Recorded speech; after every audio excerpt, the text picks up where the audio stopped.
I can understand that time is very precious and everybody is so much hungry over here. I know you people are laughing upon me, but it is very difficult for me to convey all the ideas into Kannada. So I'll try my level best. If you permit me, I can go with in English. So it will be very good for me. Last year also sir had called me, but the same problem had happened and I denied by that time. The similar things once again with health emergency in the family back end. Though I agreed to come over here. Frankly speaking,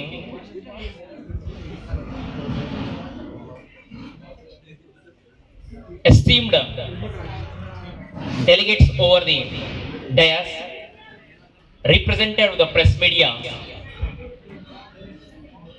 and the parents of this esteemed college,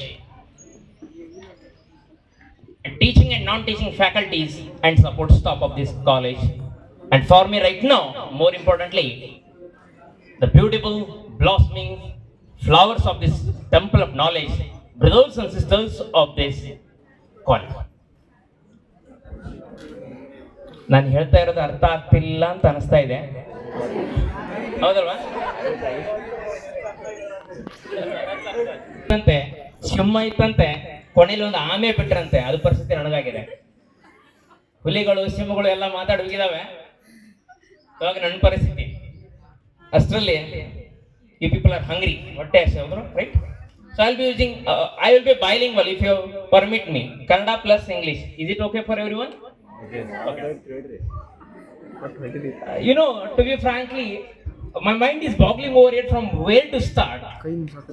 As being an alumni of this college, I was here in 2010.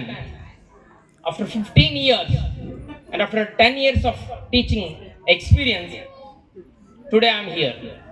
It gives me immense pleasure to be a part of this function, because as an alumni of this college, ನನಗೆ ತುಂಬ ಹೆಮ್ಮೆ ಆಗ್ತಾ ಇದೆ. ಈ ಕಾಲೇಜಲ್ಲಿ ಕಲಿತು ನನ್ನ sir ಹೇಳಿದ್ರು, ಸರ್ ಗೆಸ್ಟ್ ಆಗಿ ಬಾಪ ಅಂತ. By that time only I said, I'll never be a guest to this college because I was a student, I will be a student, I will be forever a student for this college.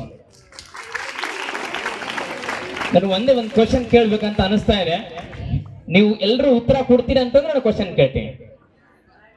Is it okay? ಇಲ್ಲಿ ಎಷ್ಟು ಜನ doctor ಮಕ್ಕಳಿದ್ದೀರಿ? ಯಾರಾದ್ರೂ ಇದ್ರೆ ಕೈ ಎಬ್ಬಿಸ್ಬೇಕು. ತುಂಬ engineers, MNC ಕಂಪನಿಯಲ್ಲಿ ಇರುವಂತ parents ಯಾರು ಇಲ್ಲ? ಆಯ್ತು. ಎಷ್ಟು ಜನ ಬಡ ರೈತ ಕಾರ್ಮಿಕರ ಮಕ್ಕಳಿದ್ದೀರಿ? Thank you so much sir. ನನಗೆ ತುಂಬಾ ಖುಷಿ ಆಗ್ತಾ ಇದೆ ಸರ್. ಯಾಕಂತಂದ್ರೆ 9-10 years ನಾನು CBSE ಟೀಚ್ ಮಾಡಿರೋಣ. I know I have taught for engineer students and the doctor students, esteemed rich people student I have taught over there. ಎಲ್ಲ ಶ್ರೀಮಂತರ ಮಕ್ಕಳನ್ನ ಕಲಿಸಿದ್ದೀನಿ. ನಾನು ಕಲಿಸಿದ ವಿದ್ಯಾರ್ಥಿಗಳು, they are there in the IIT Kharagpur, IIT Delhi, and many of them pursuing the MBBS too, and n number of people they are producing as an engineers in the society right now. ಅದೇನು ದೊಡ್ಡದಿಲ್ಲ ನನಗೆ. ನನಗೆ ಖುಷಿ ಕೊಡ್ತಾ ಇರೋದು ಏನಂತಾರೆ, ಮೊಟ್ಟ ಮೊದಲು ನನ್ನ ಜೀವನದಲ್ಲಿ ಬಡ ರೈತ ಕೂಲಿ ಕಾರ್ಮಿಕರ ಮಕ್ಕಳ ಜೊತೆ, ಯಾಕಂದ್ರೆ ನಾನು ಕೂಲಿ ಕಾರ್ಮಿಕರ ಮಗ, ಇವತ್ತು ನಾನು ನಿಮ್ಮ ಜೊತೆ ಮಾತಾಡ್ತಾ ಇದ್ದೀನಿ ಅಂತಂದ್ರೆ ತುಂಬಾ ಖುಷಿ ಆಗ್ತಾ ಇದೆ, ತುಂಬಾ ಹೆಮ್ಮೆ ಅನಿಸ್ತಿದೆ. ಯಾಕಪ್ಪ ಅಂತಂದ್ರೆ ನಾವೆಲ್ಲರೂ ಬಂದ್ರೆ ತುಂಬಾ ಕಷ್ಟದಿಂದ.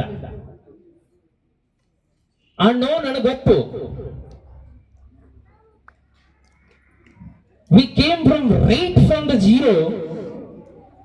ಅವಾಗಲೇ ಸರ್ ಹೇಳ್ತಾ ಇದ್ರು, and I have experienced that. N number of in the society, n number of colleges are coming with heavy expenses colleges. 8 lakh, 10 lakh is a minimal, it's a common.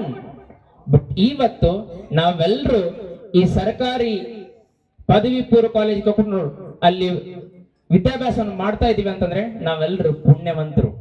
ನಾನಂತೂ ಪುಣ್ಯವಂತ ನಾನು ಅನ್ಕೊಂಡಿದ್ದೀನಿ. ಯಾಕಂತ ಹೇಳ್ತೀನಿ,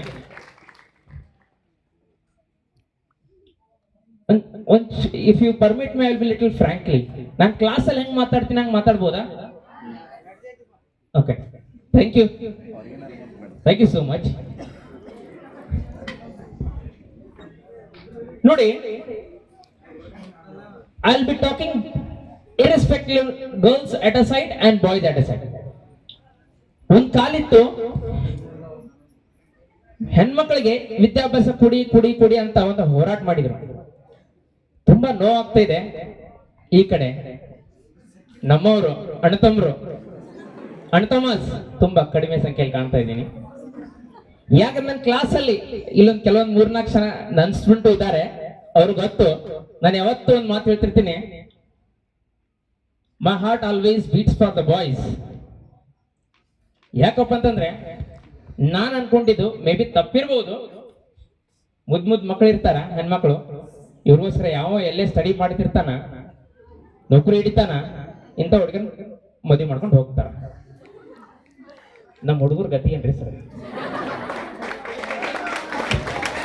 ನಾನು ಅನ್ಕೊಂಡಿದ್ದು ಮೇ ಬಿ ತಪ್ಪಿರ್ಬೋದು, ನಾನು ದ್ವೇಷಿಸ್ತಿಲ್ಲ. They are my sisters from different mothers. ಏನು ಯಾಕೆ ಈ ಸಂಖ್ಯೆ ಕಡಿಮೆ ಆಗ್ತಾ ಇದೆ? ಯಾಕೆ ನಮ್ಮ ಸಹೋದರರು ಮುಂದಕ್ಕೆ ಬರ್ತಾ ಇಲ್ಲ ಅನ್ನೋದು ಕೊರಗೆಲ್ಲ ನನಗೆ ಕಾಡ್ತಾ ಇದೆ. ಅಂತದ್ರಲ್ಲಿ ಬಡ ರೈತನ ಮಕ್ಕಳು ಸರ್ ಹೇಳ್ತಾ ಇದ್ರು, ನಾಯಕರಾಗಿ ಹೀರೋಗಳ ಯಾರಾಗಬೇಕು ಅಂತಂದ. ನಾನು ಅನ್ಕೊಂಡಿದ್ದವಾಗ ಇವ್ರ ಲೈಫ್ಗೆ ಇವರೇ ಹೀರೋಗಳು, ಬೇರೆಯವರು ಯಾರಾಗಬಾರ್ದು. ಸಾಧ್ಯವೇ ಇಲ್ಲ. ಯಾಕಪ್ಪ ಅಂತಂದ್ರೆ ನಾನು ನಿಮ್ಗೆ ಸಲಹೆ ಕೊಡೋಷ್ಟು ದೊಡ್ಡವನಿಲ್ಲ. Maybe 5-10 years in the teaching experience I am there.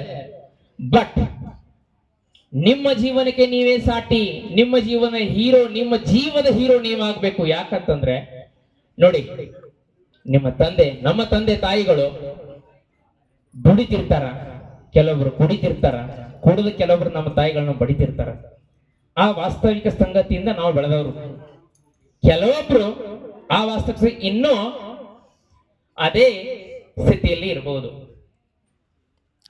ತುಂಬಾ ಭಯಂಕರವಾದಂತ ಪರಿಸ್ಥಿತಿ ಸಮಾಜದಲ್ಲಿ ಇದೆ.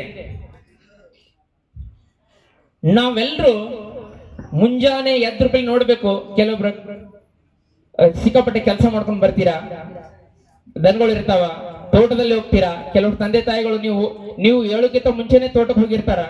ನೀವು ಹೋಗೋಕ್ಕಿಂತ ಮುಂಚೆ ನೀವು ಹೋಗಿ ಮಲ್ಕೊಂಡಿರ್ತೀವಿ ಅಭ್ಯಾಸ ಮಾಡಿ. ಕೆಲವ್ರು ಅಭ್ಯಾಸ ಮಾಡ್ತೀರಿ, ಕೆಲವರು ಇಲ್ಲ. ಆದ್ರೆ ಅವ್ರ ಕಷ್ಟಗಳನ್ನ ನಾವು ನೋಡ್ಬೇಕು. ಸರ್, ಏನಾಗಿದೆ ಅಂದ್ರೆ ಸಮಾಜದಲ್ಲಿ ಇನ್ನೊಂದ್ಸಲ ಓಪನ್ ಆಗಿ ಮಾತಾಡ್ತೀನಿ, ದಯವಿಟ್ಟು ತಪ್ಪಿದ್ರೆ ಕ್ಷಮಿಸಿ. ನಮ್ಮ ತಂದೆ ತಾಯಿಗಳು, ನಾವೆಲ್ಲ ಗುರು ಹಿರಿಯರು, ಪ್ರತಿಯೊಂದು ಸಮಾಜದಲ್ಲಿ ನಾನು ನೋಡ್ತಿರುವಾಗ, ನಾನು ಸಾಕಷ್ಟು ಸರಿ ನಾವು ಹೋಗಿರ್ತೀನಿ ಗೆಸ್ಟ್ ಅಂತ, ನಾನು ಎಲ್ಲರೂ ಹೇಳ್ತಾರೆ, ನಾನು ಕೇಳ್ತಿರ್ತೀನಿ, ನಿಮ್ಮ ತಂದೆ ತಾಯಿಯ ಕನಸನ್ನು ನನಸು ಮಾಡಿ ಅಂತ ಎಲ್ಲರೂ ಅದೇ ಹೇಳ್ತಾರೆ. ಕೇಳಿ ನನಗೂ ಒಂದು ವಿಚಿತ್ರ ಅನ್ಸದ. ಯಾಕಂದ್ರೆ ಅಲ್ಲಿ ಕೂತವ್ರ ಮನಸ್ಥಿತಿ ಏನಂದ್ರೆ ನನಗೆ ಗೊತ್ತು. ನಾನೇನು ಅಂದ್ರೆ ನನಗೆ ಸಮಾಜದಲ್ಲಿ ನೋಡಿ ನನಗೆ ಹೆಂಗಾಗೈತಂದ್ರೆ, ನಾವಿಲ್ರಿ, ನಾನಂತಲ್ಲ, ಇವರೆಲ್ಲರೂ ಅಂದ್ರೆ ಗುರು ಹಿರಿಯವರು, ಎಸ್ಟಿಮೇಟ್ ಗೇಟ್ಸ್ ಏನ್ ಹೇಳ್ತಾರೆ, ನಿಮ್ಮ ತಂದೆ ತಾಯಿಯ ಕನಸನ್ನು ನೀವು ನನಸು ಮಾಡಬೇಕು ಅಂತ ಹೇಳ್ತಿರ್ತಾರೆ. ಅಲ್ಲಿ ಕೂತವರು ತಾನೇ ತಂದೆ ತಾಯಿ ಆಗುವಂತ ಕನಸನ್ನು ಕಾಣ್ತಿರ್ತಾರೆ. It is fact. I have been seen, I have experience over.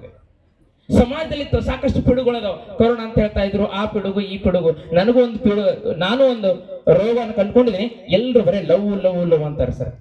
ನನಗೆ ಗೊತ್ತಿಲ್ಲ, ಯಾಕಂದ್ರೆ ತಪ್ಪಾಗಬಹುದು, ನಾನು ತಪ್ಪು ಅನಿಸ್ಬಹುದು, ಬಟ್ ನನಗೆ ಕಷ್ಟ ಆಗ್ತಾ ಇದೆ ಅದು ಅರಗಿಸ್ಕೊಳ್ಳಕ್ಕೆ. ಯಾಕಪ್ಪ ಅಂತಂದ್ರೆ ಈ ಮುದ್ದು ಮನಸ್ಸು, ಈ ಚಿಕ್ಕ ಮಕ್ಕಳು, ಈ ಹೆಣ್ಮಕ್ಳು ನೋಡಿ ಎಷ್ಟು ಸುಂದರವಾಗಿ ಇಲ್ಲಿ ಬಂದು ಕೂತಿದ್ದಾರೆ. ಅಷ್ಟೇ ಸುಂದರವಾಗಿ ನಿಮ್ಮ ಮನೆ ಇರಬೇಕು. ನೋಡಿ ಅಮ್ಮ, ನಿಮ್ಮ ತಂದೆ ನಿಮ್ಮ ತಾಯಿ ಎಷ್ಟು ಕಷ್ಟ ಪಡ್ತಾರೆ. ನಿಮ್ಮ ಕಣ್ಣಲ್ಲಿ ಅವರ ಮಾನ ಮರ್ಯಾದೆ ಇರ್ತದ, ಅವರ ಗೌರವ ನಿಮ್ಮ ಕಣ್ಣಲ್ಲಿ ಇರ್ತದ. ಅಂದ್ರೆ ನೀವು ವಿಚಾರ ಮಾಡಬೇಕು, ನನ್ನ ಕಣ್ಣಲ್ಲಿ ಎಲ್ಲಿರಬೇಕು, ನನ್ನ ಕಣ್ಣು ಎಲ್ಲಿರಬೇಕಂತೆ. ನಿನ್ನ ತಾಯಿ ನಿನ್ನ ಕಣ್ಣು ಆ ಕಡೆ ಈ ಕಡೆ ಹೋದರೆ ನಿಮ್ಮ ತಂದೆ ಮತ್ತು ತಾಯಿಯ ಮಾನ ಮತ್ತು ಗೌರವವನ್ನು ಹರಾಜಕ ನೀರು ಹಾಕ್ತಾ ಇದೆ ಅಂತ ನಾನು ಹೇಳ್ತೇನೆ. ತುಂಬಾ ಕಷ್ಟ ಆಗ್ತಾ ಇದೆ ಸರ್. ಯಾಕಂದ್ರೆ ಸಮಾಜದಲ್ಲಿ ಹೀಗೆ ಇದೆ. It is quite common. After the corona it is havoc. Because ಸಮಾಜದಲ್ಲಿ ನನಗೆ ಅರ್ಥನ ಆಗ್ತಿಲ್ಲ ಏನ್ ನಡೀತಾ ಇದೆ. ಈ ಏಜ್ ಅಲ್ಲಿ ನಾನು ಏನ್ ಮಾಡಬೇಕು ಅನ್ನೋಂತ ಗೊತ್ತೇ ಇಲ್ಲ. ನಾನು ಹೇಳ್ತದೆ, ನಾನು ಯಾವತ್ತೂ ಪ್ರಿಫರೆನ್ಸ್ ಕೊಡೋದು ಜಾಸ್ತಿ ನಮ್ಮ ಅಣ್ಣ ಇನ್ ಕ್ಲಾಸ್ ಅಲ್ಲಿ ಕೂದ್ರೆ ನಾನು ಪಾರ್ಸಿಲಿಟಿ ಮಾಡ್ತೀನಿ ಅಂತ ಅನ್ಕೋಬಹುದು. ಬಟ್ ನಾನು ಜಾಸ್ತಿ ಕೇರ್ ಕೊಡೋದು, ಜಾಸ್ತಿ ಕೇರ್ ಮಾಡೋದು, ಜಾಸ್ತಿ ಅವ್ರು ವಿಚಾರ ಮಾಡೋದು, ಏನ್ ಮಾಡಿದಾರೆ ಏನಲ್ಲ ಇವ್ರ ಬಗ್ಗೆನೇ ಜಾಸ್ತಿ ಕಾಳಜಿ. ಯಾಕಂದ್ರೆ ನಾನು ಮೇ ಬಿ ಅವ್ರ ಜಾತಿ ಗಂಡ ಜಾತಿ ಇರಬಹುದು ಅಂತ ಅನ್ಬೋದು, ಬಟ್ ನನಗೆ ಜಾಸ್ತಿ ಕಾಳಜಿ ಇವ್ರದ್ದು. ಯಾಕಪ್ಪ ಅಂತಂದ್ರೆ ನೋಡಿ ಬ್ರದರ್ಸ್, ನಾನು ಒಂದೇ ಹೇಳ್ತೀನಿ, ಇವತ್ತು ನಿಮಗೂ 17-18 ದಾಟಿದೀನಿ, ವೋಟಿಂಗ್ ಪವರ್ ಬರ್ತಾ ಇದೆ, ನಾಗರಿಕತ್ವವನ್ನು ಪಡಿತಾ ಇದ್ದೀರಿ. ಒಂದೇ ಒಂದು ಚಿಕ್ಕ ಸಲಹೆ ಕೊಡ್ಲಕ್ ಇಚ್ಛೆ ಪಡ್ತೀನಿ. ನಾನು ಇದು ಇಂಗ್ಲಿಷ್ ಅಲ್ಲಿ ಹೇಳಿದ್ರೆ ತುಂಬಾ ಚೆನ್ನಾಗಿ ಹೇಳ್ತಿರ್ತೇನೋ, ಬಟ್ ಐ ವಿಲ್ ಟ್ರೈ ಮೇಲೆ ಅಲ್ವೇ. ನಿಮ್ಮನ್ನು ನೀವು ಇವತ್ತಿಂದ 5 ವರ್ಷ ಟಾರ್ಗೆಟ್ ಸೆಟ್ ಮಾಡಿ, golden ambition, if you set it over there, you can hit it in the such a way that when the iron is heated, you should hit it. ಯಾಕಪ್ಪ ಅಂತಂದ್ರೆ 4-5 ವರ್ಷ ನೀವು ಕತ್ತೆ ತರ ದುಡಿದು ನೀವು ನಿಮ್ಮ ಜೀವದ ನಿಮ್ಮ ತಂದೆ ತಾಯಿ ಜೀವದ ಹೀರೋಗಳಾಗಿ ಹೊರಹೊಮ್ಮಿದ್ರೆ ಅದು ಗತ್ತೆ ಬೇರೆ. ನಿಮಗ್ ಬಿಟ್ಟಿದ್ದು ಇವಾಗ 5 ವರ್ಷ ದುಡಿತಿರೋ, 5 ವರ್ಷ ಕತ್ತೆ ತರ ದುಡಿದ್ರೆ ಮುಂದಿನ 50 ವರ್ಷ ಸಿಂಹ ತರ ಗರ್ಜಿಸಬಹುದು ನೀವು. Definitely I can promise you, I have experienced it. ನಾನು ಹೇಳ್ಬೋದು, ನನ್ನ ಕಷ್ಟ ಹೇಳ್ಬೋದು, ಬಟ್ ನನ್ನ ಕಷ್ಟ ಹೇಳಲಿಕ್ಕೆ ಬರಲಿಲ್ಲ. ನಿಮ್ ಕಷ್ಟನ ಅರ್ಥ ಮಾಡ್ಕೊಂಡು ನೀವು ಏನ್ ಮಾಡ್ಬೋದು ಅಂತ ಒಂಚೂರು ನನ್ನ ಸಲಹೆ ಸೂಚನೆ ಇದ್ರೆ ಕೊಡ್ಬೋದಂತ. ನಿಮ್ಮ ಜೀವನದಲ್ಲಿ ಮುಂದಿನ 5 ವರ್ಷ ತುಂಬಾ ಇಂಪಾರ್ಟೆಂಟ್, ಅತ್ಯಮೂಲ್ಯವಾದಂತ 5 ವರ್ಷ ನೀವು ನಿಮ್ಮನ್ನು ಹೊಕ್ಕೊಂಡ್ರೆ, by the time of graduation, if you complete and the post graduation you might be going over there, ನೀವು ಒಂದು ಒಳ್ಳೆಯ ನಾಗರಿಕ ಆಗಿ ಹೊರಹೊಮ್ಮಿ ಒಂದು ಸಕ್ಸಸ್ ಅನ್ನು ಕನ್ಕೊಂಡಿದ್ದೆ. ಆದ್ರೆ ನೀವು ಸಿಂಹನ ತರಹ ಇರ್ತೀರಿ. ಇಲ್ಲ ಅಂದ್ರೆ ಏನಾಗ್ತದೆ ಅದು ಹೇಳ್ತೀನಿ. 5 ವರ್ಷ ಏನ್ ಕತ್ತೆ ತರ ಈಗ ದುಡಿಲಿಲ್ಲ ಅಂತಂದ್ರೆ, ಈಗ ಹೆಬ್ಬುಲಿ ತರ ನೀವು ಆ ಕಡೆ ಕಟ್ ಹೊಡ್ಕೊಂಡು ಈ ಕಡೆ ಕಟ್ ಹೊಡ್ಕೊಂಡು ತಿರುಗಾಡಿದ್ರೆ ಮುಂದೆ ಮಬ್ಬುಲಿ ತರ 50 ವರ್ಷ ಕಬ್ಬು ಕಡೆಗೆ ಹೋಗಬೇಕು. ಇದೇ ಜೀವನ, ನಾನು ಅನ್ಕೊಂಡಿದ್ದ ಜೀವನ. ಪರಿಸ್ಥಿತಿ ಬರ್ತದೆ. ಲೈಫ್ ಇಸ್ ವೆರಿ ಸ್ಪೀಡ್ ಇದೆ. ಜಗತ್ತು ಯಾರಿಗೋಸ್ಕರ ವೇಟ್ ಮಾಡಲ್ಲ. Time and tide wait for none. Life goes on. We must move on with it. If you step in, if you do not step in, life moves on. ಜೀವನ ಹೋಗ್ತಿರ್ತದ. ನೀವು ಹೆಬ್ಬುಲಿ ತರ ಮುಂದೆ 50 ವರ್ಷ ಹೆಬ್ಬುಲಿ ತರ ಮೆರಿಬೇಕಂದ್ರೆ ಈಗ ಮಬ್ಬುಲಿ ಅಲ್ಲ. ಈಗ ಹೆಂಗ್ ದುಡಿಬೇಕಂದ್ರೆ ಕತ್ತೆ ತರ ದುಡಿಬೇಕಂದ್ರೆ you might not be smart enough, but your work must be smart enough to get into the field. Success ಕಾಣ್ತೀರಿ, ಡೆಫಿನೆಟ್ಲಿ ಕಾಣ್ತೀರಿ. ಜೀವನ ನಾನು ಹೇಳ್ತಾ ಇದ್ದೇನಾ, you people should go with a very good book than a good look. I repeat, ನಾನು ಕನ್ನಡ ಹೇಳಕ್ ಬರಲ್ಲ ಇದು. You people should follow a very good book than a very good look. We are familiar and fond of a good looks nowadays, cosmetics and all those things. We are infatuated towards over there. ಆದರೆ ಒಂದು good ಒಳ್ಳೆಯ ಸ್ನೇಹಿತ ಅಂದ್ರೆ ಅದು book.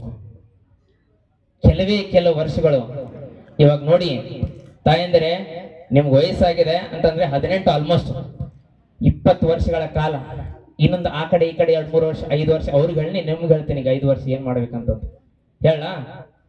5 ವರ್ಷ ನೀವು ಚೆನ್ನಾಗಿ ದುಡಿಬೇಕಂತಂದ್ರೆ ನೀವು ಯಾವ್ದು ಕುರ್ಪಿ ಹಿಡ್ಕೊಂಡು ಹೋಗಲ್ಲ, ಪುಸ್ತಕ ಜೊತೆ ದುಡಿಬೇಕಷ್ಟೇ.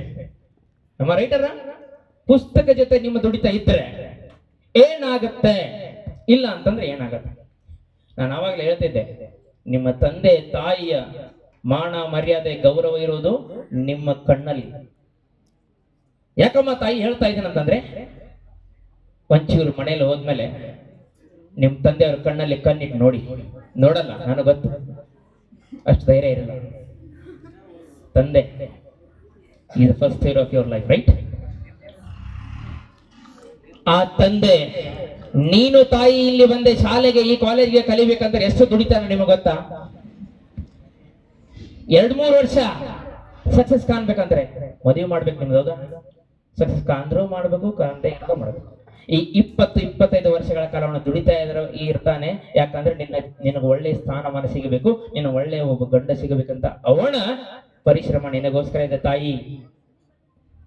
ಆ ಪರಿಶ್ರಮಕ್ಕೆ ಪ್ರತಿ ಉತ್ತರವಾಗಿ ನೀನೇನು ಕೊಡ್ತೀಯಾ? ನಿನಗ ಬಿಟ್ಟಿದ್ದ ತಾಯಿ. ಯಾಕಪ್ಪ ಅಂತಂದ್ರೆ ನೀವು ಮದುವೆ ಆಗ್ತೀರಿ, ಹೊಂದ್ರದಾಗ ಹೋಗ್ತೀರಿ, ನಿಮ್ ಫ್ರೆಂಡ್ಸ್ ಬಂದಿರ್ತಾರ, ಮುದ್ದಾದ ಗಂಡಿರ್ತಾನ, ಬಹಳ ಚಲೋ ಅನಿಸ್ತದ, ಸೆಲ್ಫಿ ತಗೋತೀರಿ, ಹಂಗ ಹಿಂಗ ನಡೀತಿರ್ತದ. ಆದ್ರೆ ಹಿಂದೆ 20-25 ವರ್ಷಗಳ ಕಾಲ ನಿಮ್ಮ ತಂದೆ ಕಷ್ಟಪಟ್ಟು ಯಾವುದೋ ಮೂಲೆಯಲ್ಲಿ ಕೂತ್ಕೊಂಡು ಅಳ್ತಿರ್ತಾನ, ನನ್ನ ಹೆಣ್ಮಗಳು ಇವತ್ತು ಮದುವೆ ಮಾಡಿಕೊಟ್ಟೆ ಅಂತ. Look at is starter dresses. ನೀವು ಡೈಲಿ ಚೆನ್ನಾಗಿ ಮುದ್ದಾಗಿ ಬಂದಿದ್ರ ತಾಯಿ ಅಂದ್ರೆ, ಬ್ರದರ್ಸ್ ಅಂಡ್ ಸಿಸ್ಟರ್ಸ್ ಚೆನ್ನಾಗಿ ಅರ್ಬಿ ಹಾಕೊಂಡು ಬಂದಿದ್ರ. ನೀವು ನೋಡಿದ್ರ ನಿಮ್ಮ ಪಪ್ಪ ಅವರು ನಿಮ್ಮ ತಂದೆಯವರು ಎಂತ ಸ್ಯಾಂಡಲ್ ಹಾಕೋತಾರ ಸ್ಯಾಂಡಲ್ಸ್ ಹಾಕೋತಾರ, ಶೂಸ್ ಹಾಕೋತಾರ. ನಾವೆಲ್ಲೋ ಪುಣ್ಯವಂತರು, ತುಂಬಾ ಚೆನ್ನಾಗಿ ಅರ್ಬಿಯನ್ನು ಉಟ್ಕೊಂಡು ಬಂದಿದ್ರ. ನಿಮ್ಮ ಮಮ್ಮಿ ಉಟ್ಕೊಂಡು ಹೋಗ್ತಾರ, ನಿಮ್ಮನ್ನೆಲ್ಲ ಕೊಟ್ಟಿದಾರ ಅವರು.